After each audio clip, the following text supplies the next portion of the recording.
LT grade की तैयारी करने वाले मेरे सभी प्रिय साथियों को मेरा प्यार भरा नमस्कार। और आज की वीडियो में हम लोग डिस्कस करेंगे विलियम समरसेट मॉम को, जिन्होंने लिखा है दी लंचियन। लंचियन का मतलब होता है लंच करने वाला। तो चलो शुरुआत कर लेते हैं। लंच से ही बना है ये शब्द लंचियन।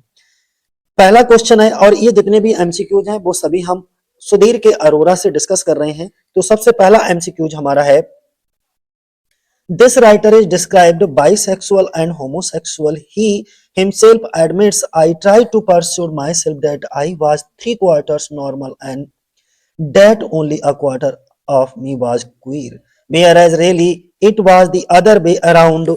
मतलब ये हुआ दोस्तों, इस लेखक को बाइसेक्सुअल का मतलब होता है उभयलिंगी और होमोसेक्सुअल का मतलब होता है समलैंगिक कहा जाता है। इसी लेखक को क्या बाइसेक्सुअल और होमोसेक्सुअल दोनों बोला जाता है। वह स्वयं स्वीकार करता है, मैं खुद को ये समझाने की कोशिश करता रहा कि मैं 3/4 सामान्य हूं और मेरा केवल 1/4 हिस्सा विचित्र है, जबकि वास्तव में उल्टा सच था। तो किसकी हम बात कर रहे हैं? हम समरसेट मॉम की बात कर रहे हैं, यानी कि ए ऑप्शन हमारा क्या हो जाएगा? सही हो जाएगा। अगर हम दूसरे क्वेश्चन की बात करें, the luncheon is written by, तो ये जो लंचियन है किसके द्वारा लिखा गया है? समरसेट मॉम के द्वारा लिखा गया है। बी ऑप्शन हमारा सही हो जाएगा। तीसरा क्वेश्चन देख लो, the luncheon is a satire on. Luncheon किस पर व्यंग है? तो किस पर व्यंग है? अत्यधिक भोजन पर किया गया ये व्यंग है। ग्लूटनी, ग्लूटन से बना ग्लूटनी, ठीक है, डी ऑप्शन हो जाएगा।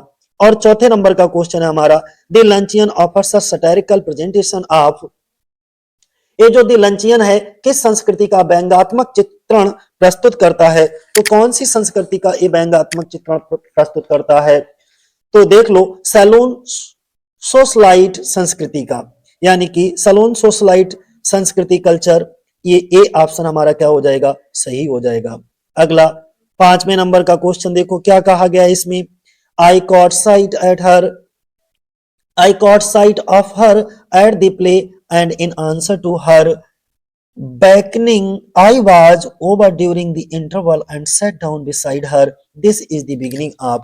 मैंने उसे नाटक के दौरान देखा और उसके इशारे पर अंतराल में उसके पास जाकर बैठ गया।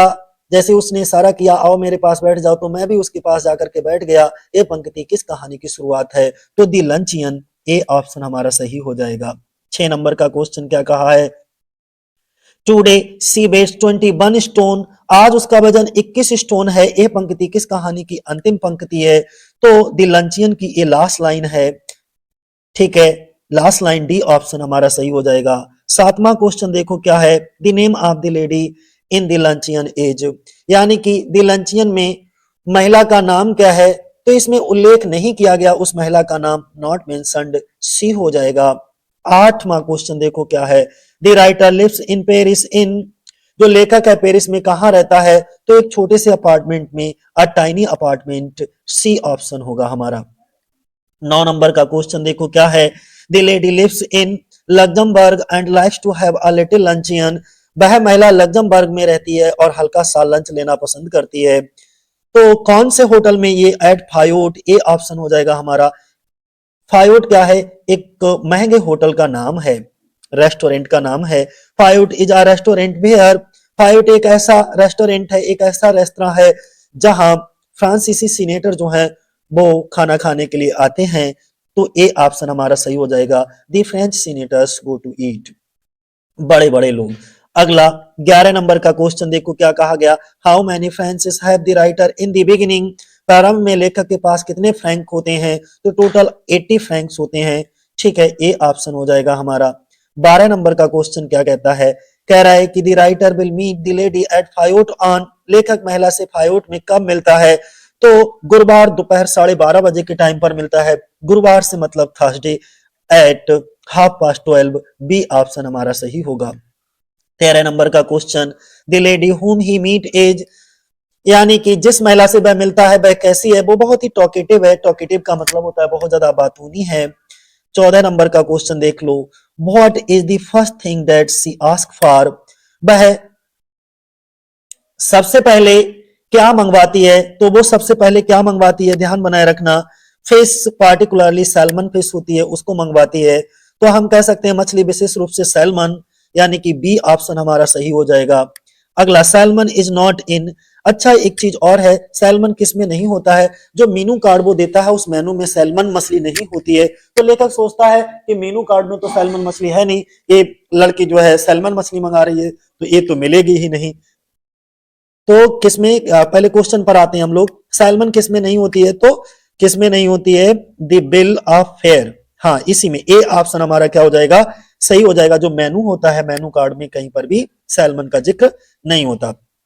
After salmon she orders for, salmon खाने के बाद में वो क्या मंगवाती है? तो इसके बाद वो कैवियार को मंगवाती है, यानी कि ए ऑप्शन हमारा सही हो जाएगा। 17 नंबर का question, what does the writer choose for himself when salmon is ordered for the lady? महिला के सैल्मन मंगवाने पर लेखक अपने लिए क्या चुनता है? तो अब मटन चॉप, वो सिर्फ एक मटन चॉप को चुनता है। ए ऑप्शन हमारा सही हो जाएगा। 18 नंबर का question, in drink the lady ask for, पे के रूप में, ड्रिंक के रूप में महिला क्या मंगवाती है? तो एक सफेद शराब होती है, वाइट वाइन होती है, उसको मंगवाती है। 19 नंबर का question, French white wines are light and good for फ्रांसीसी, जो फ्रेंच वाइट वाइन होती है वो हल्की होती है और किसके लिए अच्छी होती है? तो पाचन के लिए अच्छी होती है, द डाइजेशन, यानी कि डी ऑप्शन हमारा सही हो जाएगा। 20 नंबर का क्वेश्चन देखो क्या कहा गया है, after this the lady ask for, इसके बाद महिला क्या मंगवाती है? तो शैंपेन मंगवाती है, शैंपेन, यानी कि ए ऑप्शन हमारा सही हो जाएगा।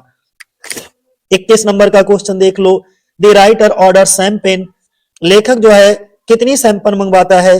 तो हाफ बोतल मंगवाता है, हाफ बोतल, यानी कि बी ऑप्शन हमारा सही हो जाएगा।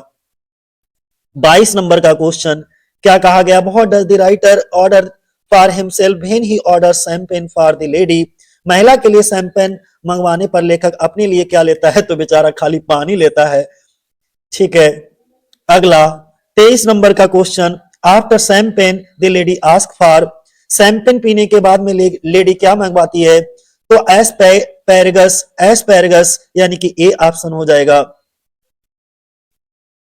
अगला क्वेश्चन है हमारा, after asparagus the lady ask for, asparagus के बाद महिला क्या मंगवाती है?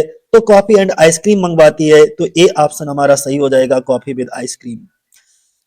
नेक्स्ट 25 नंबर का question, the last thing that the writer takes are, लेखक अंत में क्या लेता है? तो आड़ू लेता है, पीचेज, वो जो लेडी होती है वो अंत में पीचेज, डी ऑप्शन हो जाएगा। 16 नंबर का क्वेश्चन देख लीजिए क्या कहा गया है, how many francs are left for the writer in the better's pocket? बोला गया है कि बेटर को देने के लिए लेखक की जेब में कितने फ्रैंक बचते हैं? तो मात्र 3 फ्रैंक बचते हैं, क्योंकि 77 फ्रैंक का तो बिल ही आ जाता है। How many francs are left in the writer's pocket when he comes out of the restaurant? Restaurant से बाहर आने पर लेखक की जेब में कितने फ्रैंक बचते हैं? तो एक भी नहीं बचता है, क्योंकि 77 फ्रैंक जो है वो बिल आ जाता है, 3 फ्रैंक बेटर को दे देता है, उसके पास टोटल 80 फ्रैंक होते हैं, तो कुछ भी नहीं बचता, बेचारा खाली हाथ चला आता है। 28 नंबर का क्वेश्चन देख लीजिएगा, बोला गया है the lady asked the writer to follow her example of not eating more than one thing for luncheon. The writer retorts saying that he will take nothing for dinner. महिला लेखक से कहती है कि वह उसके उदाहरण का पालन करे, उसको देखे और दोपहर के भोजन में केवल एक ही चीज खाए। लेखक उत्तर देता है वह कुछ नहीं खाएगा रात के खाने में, यानी कि आंसर हो जाएगा फॉर डिनर। डिनर में अब वो कुछ भी नहीं खाएगा, क्योंकि अब उसके पास खाने के लिए कुछ भी पैसा नहीं बचा। What does the lady call the writer? महिला लेखक को क्या कहती है? तो हास्य लेखक, ह्यूमरिस्ट बोलती है, ये ऑप्शन हो जाएगा। 23 नंबर का क्वेश्चन देख लीजिएगा, बोला गया है what is the weight of the lady? उस लेडी का टोटल वेट कितना होता है, वजन कितना होता है? 21 स्टोन, यानी कि डी ऑप्शन हमारा सही हो जाएगा। आई स्टोन इज इक्वल टू, एक स्टोन किसके बराबर होता है? तो एक स्टोन जो होता है वो 14 पाउंड के बराबर होता है। ठीक है, कितना? 14 पाउंड के बराबर होता है, ध्यान बनाए रखना। 32 नंबर का क्वेश्चन देख लो एक बार। 32 नंबर पे, oh no I am not hungry, you see I don't eat luncheon, I have a cup of coffee in the morning and then dinner, but I never eat more than one thing for luncheon. I was speaking for you. The excerpt appears in. ओ नहीं, मुझे भूख नहीं है, मैं दोपहर का भोजन नहीं करती। ये जो कहानी है, ये जो लाइनें हैं, वो कहां से ली गई हैं? द लंचियन से ली गई हैं।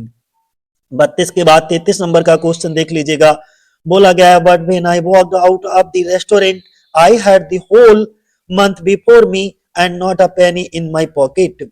वो ये भी कहता है लेकिन जब मैं रेस्टोरेंट से बाहर निकला तो पूरा महीना मेरे सामने था और मेरी जेब में एक भी पेनी नहीं था, एक भी हुंडी, एक भी पैसा, एक भी कौड़ी नहीं था, बिल्कुल कुछ भी नहीं बचा बेचारे के पास। ये लाइनें कहां से ली गई हैं? तो दी लंचियन से ली गई हैं। डी ऑप्शन हमारा सही हो जाएगा। 34 नंबर का क्वेश्चन देख लो।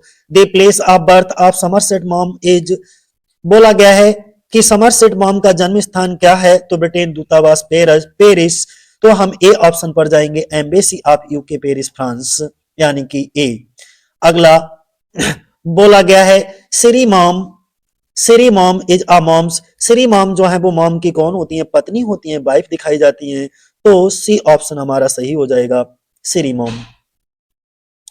अगला 36 नंबर पे, of human bondage the moon and sixpence cakes and ale are the popular works of human bondage the moon and expense cakes and ale किसकी रचनाएं हैं? समरसेट मॉम की रचनाएं हैं। ए ऑप्शन हमारा सही हो जाएगा। 37 नंबर का क्वेश्चन देख लो क्या कहा गया है।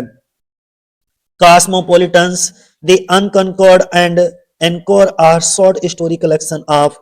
ए सभी किसकी कहानी संग्रह हैं? तो ये समरसेट मॉम की कहानी संग्रह हैं, यानी कि डी ऑप्शन हमारा क्या हो जाएगा? सही हो जाएगा, डी ऑप्शन। ठीक है, तो ये थे हमारे आज के क्वेश्चंस। जितने भी सुधीर के अरोरा में दे रखे थे वो सभी हमने डिस्कस कर दिए। आज के लिए इतना ही। जय हिंद, जय भारत साथियों।